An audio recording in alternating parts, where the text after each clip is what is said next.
QAnon has moved off the internet and coming for you. I kind of want to watch that.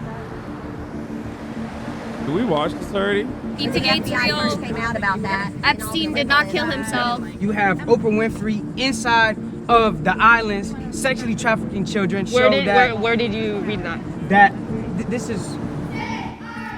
Wow, typical Vice. They cut the truth. You see that, brothers? A Save the Children rally.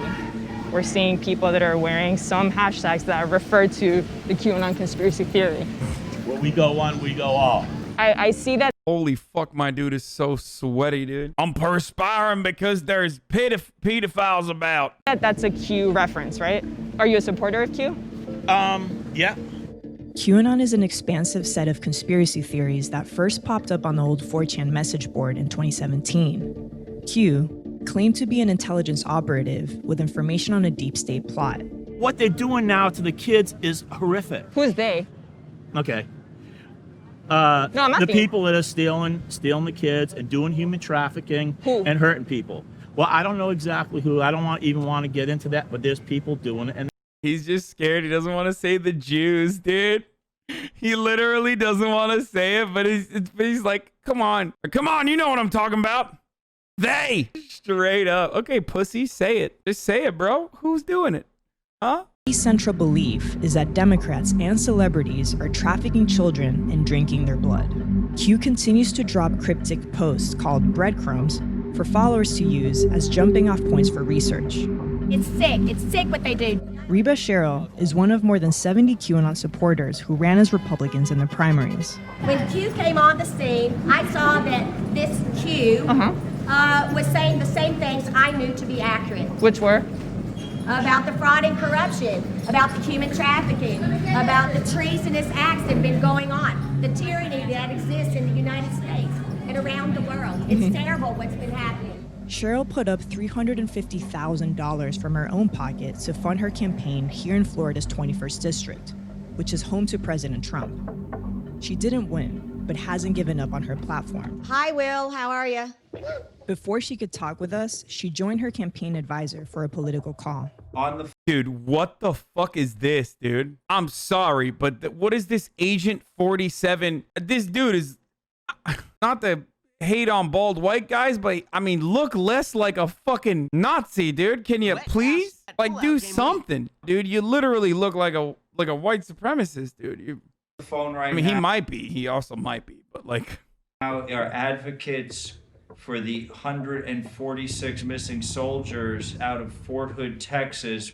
Soldiers have died at Fort Hood in individual cases of suicide and homicide, but for the people in this room, they are all connected to something more. The belief and the working theory is that these soldiers that are missing and murdered are being used as part of a for-profit venture in a battle between the Sinaloa and Juarez drug cartels. And Sarge, correct me if I'm wrong, please. The working theory is that these drug cartels have infiltrated this very large military base and that there is sex. It's so wild because there's a gigantic problem with sexual assault and suicide within the military, even when you don't deploy. And it's like a well-known issue that people have talked about, and there's even been congressional hearings over it and shit. But like, you take a real issue and then bastardize it to their like psychotic needs. Trafficking and organ trafficking going on with these missing soldiers. Sarge, would you like to add to that discussion? Yes, I would. A lot of these commands are made very well aware of these incidences on their posts, rather than And they ignore it. The problem is it takes time, and it's a blemish on that record. That's just like with the child sex trafficking. We have to face it. How did you find Q? In my research and just staying on top of things. Yo, these motherfuckers always love doing research too. Like, what research, idiot? Going on fucking message boards is not research. Oh my god, dude. Same energy as like neoliberals on subreddits, by the way. I'm actually doing research right now by going to my favorite neoliberal subreddit to learn talking points. I came across it one day when I was looking at, I don't know, some comments on Fox News. I had watched a YouTube or something. I don't really remember exactly how it first came to my attention. Many Q followers, many of the folks that are intrigued by Q, also support President Trump. What do Q followers see in Trump? Q really focuses on sedition, focuses on treason, focuses on the child sex trafficking. These are big issues. And how is Trump related to that? Well, I personally, I know the man.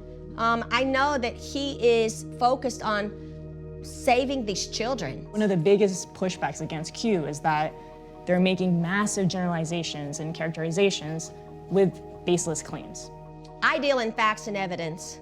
But what you believe are facts, some Listen, what you don't understand is I've seen hours upon hours of 4chan memes, okay? That's research. I've seen thousands of pages full of despicable minion memes that tell me that Hillary Clinton's running a pedophile ring with John and Tony Podesta. That's a fact. people believe are Well, simply I've lies. lived it. I'm not a conspiracy theorist.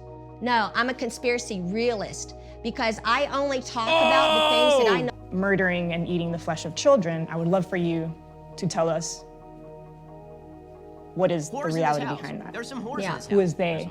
Well, the extent of all the people that are doing it, I have no idea. I have no idea. Why is it on I your know campaign there website? are hundreds of thousands of sealed indictments right now. I'm sure you remember Jeffrey Dahmer. He wasn't eating children, but he was eating human flesh. I respect life. That's why I ran as a Republican. But there The party most known for respecting life, the Republicans. 200,000 officially, by the way, dead from coronavirus as of today. are many things about the Republican Party that disgust me. Tell me about that. Well, there's a lot of fraud and corruption. Just like on the Democrat side, they're both corrupt as hell. Is this the future of the Republican Party? Folks like yourself? What I would love to see in politics in this country is the everyday person serving in Congress. The majority of people that are in positions of power right now are attorneys. And that's not what our country looks like. But she wasn't the only unconventional candidate running in the president's district. Oh no, it's Joe Exotic type. It's another Joe Exotic type, dude. Oh, fuck me. All right, there we go. Thank you. Liz Felton, an exotic pet owner and former exotic dancer, doesn't consider herself a Q supporter, but she uses Q as a news source. You've never been in politics, right? Most people will see you and say, this is a pretty different type of candidate. Why did you decide to run? So what's funny is, of the half dozen who ran on the Republican side, nobody was in politics. Not one of us. Notice one thing about all these people that run Republican, but they're real, salt of the earth people, right? They are all very well off. They're all that other lady just dropped $365K on a dime, for no reason. 365 bills, dude. Think about that, to run for Congress. This lady owns a fucking zoo full of exotic animals. Come on, dude. Yeah, I'm just your average millionaire. Exactly. Do you think Vice is being irresponsible giving a platform? No. I've obviously known about QAnon for a while. I've been following them. I even went on the fucking QAnonymous podcast back in the day. A group of lefties who make fun of QAnon and closely track them. At that time, I felt bad about highlighting it because I was like, more people should not know about this. And it didn't seem like it was that big. It didn't seem like it was hitting its peak. And now it's impossible not to cover it because it's official. What is it, 4 out of 10 Republicans think that QAnon has some significance? There's numbers coming out about this pretty much every day now, and it's all fucking terrifying. In one of your recent TikToks, you used the hashtag QAnon. QAnon. So QAnon. Do you believe in QAnon? Do you believe in the movement? Well, so here's the thing. It's crazy because Q is not one thing. Q is not one person. What does it mean to you? Q is millions of people taking stuff and fact-checking it. And for a long time, we would just believe whatever the media handed us. Okay, this is the story. This is the angle on the story. Yeah. And now instead, we just believe whatever some fucking anonymous message board cooks up for us instead. It's pretty cool. You can do it too. Instead of believing what the media tells you, you just believe what a random anonymous person tells you on the internet. That's true. It really did blow up. It really did blow up into different circles because of coronavirus. When you see hashtag Q, what I wanted people to know is I know you're there. I'm listening. I'm not ignoring you. Your beliefs, your thoughts, the way you're seeing things, That's every bit as important as what people are seeing on the mainstream news. I think it's important for people to feel heard. One of the main principles of Q, right, is that there's a political war in elite town. pedophiles that are part of this sex trafficking ring. Do you believe that? I believe it's possible, and I believe. What makes you believe that? And I believe it's worth looking into. So this is where I pulled up my notes. And so the first one I pulled up was. Oh, you just have too much time on your hands, man. It's funny to say that on Twitch because, like, if you watch me on Twitch, I'm fucking live 10 hours a day. So you probably have too much time on your hands too. But at least you're like entertaining yourself. You're learning a little bit about the news. You're getting into a fucking sense of a community. It's like overall not harmful. Whereas this lady is just like, or most QAnon supporters are like literally batshit fucking crazy. You might get a different perspective if you spend some time in here. You might have your mind changed a little bit about the way you previously saw the world. You might develop a more materialist analysis, but QAnon is just fucking insane. Like they was Harvey Weinstein, who was convicted, right, of sexual. Okay, and so typical Qs would say, "Oh, he was a Clinton donor," right? And her answer was that, well, he donated to all the Democrats. Huma Aberdeen, her husband, that's Hillary's right-hand woman, or was. Her husband was convicted of sending pictures to an underage girl, a 15-year-old girl.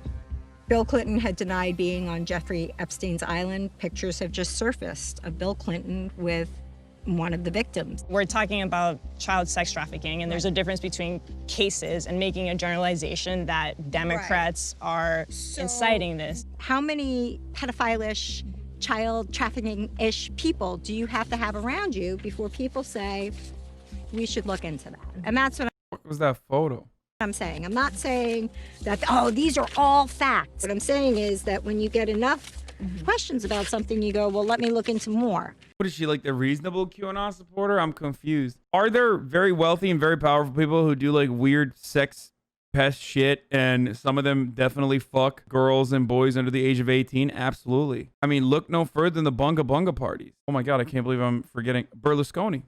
That's the name. That's the name I was thinking of. Like, this happens all around the world, but like, it's not fucking every Democrat who opposes Donald Trump, and also Republicans too, right after they oppose Donald Trump. That's not how this works. Best way to describe Q, in my opinion, is a Big Tent conspiracy. You can find almost every other major conspiracy in it. Yeah, like the cure for cancer. QAnon supporters, some of them believe that the cure for cancer is already out there and the government is hiding it so that the big pharmaceutical corporations can make money. The grain of truth hidden inside of that completely fucking insane conspiracy theory is the fact that pharmaceutical corporations actually, when they are guided by profit, oftentimes will inhibit or will stop innovation from happening if it's not profitable enough. Mistrust over gigantic corporations as a consequence of their endless pursuit of maximizing their profits or their shareholder interest is understandable.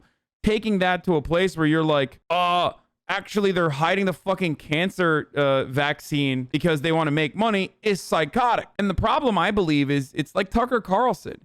No one is giving them their vegetables. These people are running around. They kind of understand why they mistrust corporations. They kind of understand why they feel frustrated. They kind of understand that, like, big business there to fuck them. But no one will tell them that in mainstream media because a lot of media is also very much the part of that same system that absolutely legitimizes all of the awful, horrific, cruel nature of capitalism, or like brushes it under the fucking rug. So they look to these other places where they can find contextualizations of things that they previously thought were impossible to comprehend, but they're still seeking that truth. They're like, oh, why this doesn't make any sense, especially when like massive world-changing events occur like a fucking global pandemic. It's in the human condition to want to try to figure out why it happened. It's very hard to just be like, bad things happen, okay? Sucks to suck, but bad things fucking happen. So people always try to contextualize and try to make it a grander conspiracy than it actually is. And it's the same as religion. It plays a similar role to religion. I think it's also appealing because it makes you feel like you're part of a heroic vanguard of people trying to figure out a secret you aren't supposed to know. Exactly. People want to feel important, and Q gives them that. Exactly. That's why originally they were called bakers. Originally they were called, like the QAnon supporters used to follow breadcrumbs. There would be a Q drop, there'd be breadcrumbs. It's like a Sudoku puzzle that you're engaging in. It gave you a sense of community as well, a sense of belonging. It hits all of the fucking metrics. That's why it's so fucking successful. Anti-corporate, anti-capitalist messaging baked into it at a time when a lot of people are understandably frustrated with corporations and don't even recognize it. It has fucking the puzzle element to it. Follow the breadcrumbs. It has a sense of community, a sense of belonging. And it also finally contextualizes things that you previously did not have an answer for. And that is how these people get caught up. You don't believe it? It's a question. It's just a question. It's, I don't know. I don't know. There's a lot of I don't know out there until things are confirmed. Tell me why you support Trump. I like the openness. I really like the openness of the social media. Same reason I like Q. Just, it's a direct line to question everything that's going on.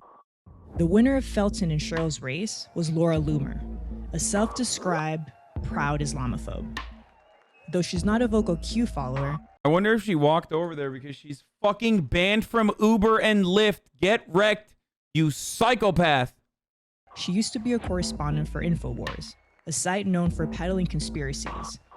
She's now been Do you guys remember Laura Loomer thirsting over that fucking Nazi? That like Nazi youth dude? Where she was like, come on, I know I'm Jewish, but I have big Ashkenazi tits and an Ashkenazi IQ. You're Aryan too. I know, but I'm Jewish. It's okay. The Nazis hate me. It's fine. The alt-right people want to put me in a gas chamber because they're obsessed with the Jews. I think they're just memeing on you, but it's okay. They're just jealous because I have big tits and an Ashkenazi IQ.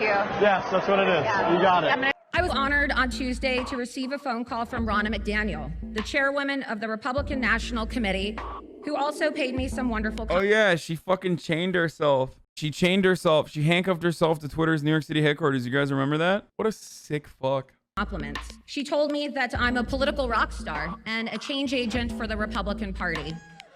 In other states, unconventional candidates are hoping to get that same reception. QAnon-linked Republican candidates are on the November ballot in 11 states. The highest profile, Marjorie Taylor Greene, who Real posted sicko. support for QAnon online. I don't know who Q is, but I'm just going to tell you about it because I think it's something worth listening to.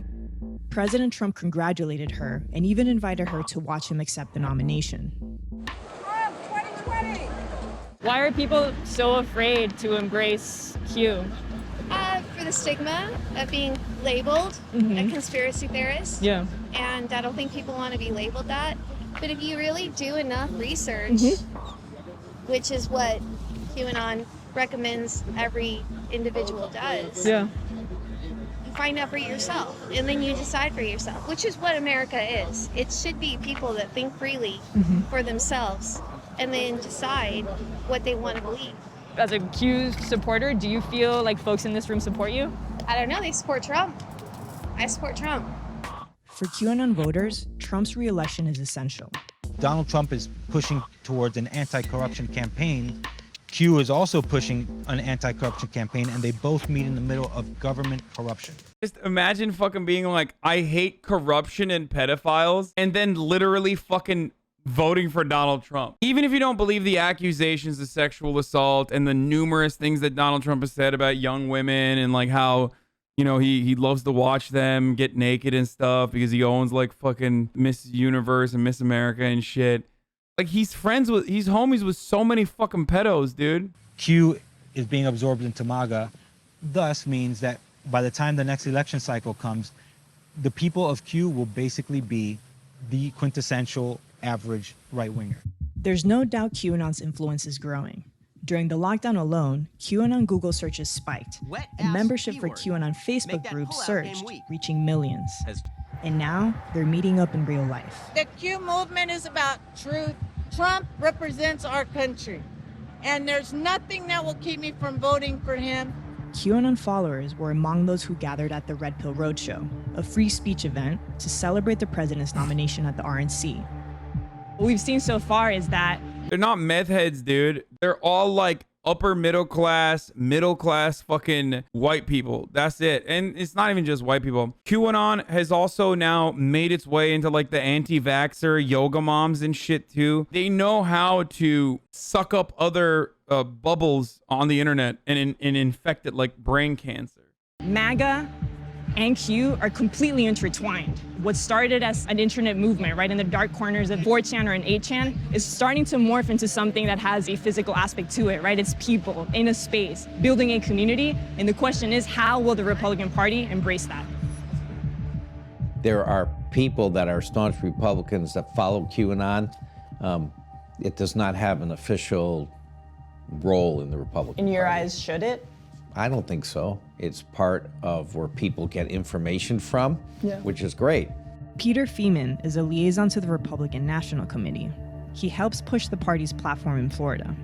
Does the Republican Party need their vote? The Republican Party needs everybody's vote who's concerned about the corruption in Washington, D.C. Some of that includes people who follow Q, absolutely.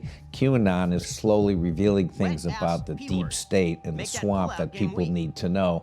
And so President Trump embraces that in some respects because he's there to drain the swamp as well. As the National Committee man, are you willing to disavow Q? Q is a people's movement, and whether it has a place in the Republican Party formally or not is not really the issue. Q is important because questions are being raised about the deep state.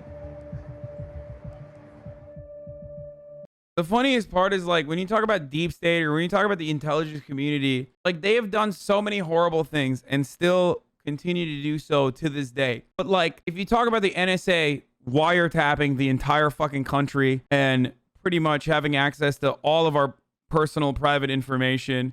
If you talk about, I don't know, what's fucking Peter Thiel's company name again? I forget. The crazy artificial intelligence, like, search paradigm. Is that what it was called? Palantir. Yeah. If you talk about the CIA's investment bank funding everything from Google Maps all the way to Palantir and numerous other technology that tracks all of our movement and will change fighting crime, like in the way that you see Minority Report, but like very racist. All that stuff, that's a conspiracy. It's like, okay, like those guys think that stuff is fucking fake, but then they turn around and believe like the intelligence community is actually running like sex parties all the time with the Democrats in the basement of a pizza place, like in DC. Here, drain the swamp a lot. What the fuck does that mean? Is it a dog whistle? Drain the swamp is what Donald Trump said. DC is a swamp. And he was right. DC is a fucking swamp with swamp monsters. Drain the swamp, when MAGA people say it, it's a MAGA, it's like a MAGA chud anthem at this point. It's just bullshit. Because Donald Trump went to the swamp that's DC and brought even worse swamp creatures to that swamp. It's pure projection. When you go in the shower stinky, I showered before the stream. Dude, there's a global conspiracy of all-seeing, all-controlling Jews who make deals with the devil itself, and the only solution is voting for a real estate millionaire that will teach them and the devil. Yeah.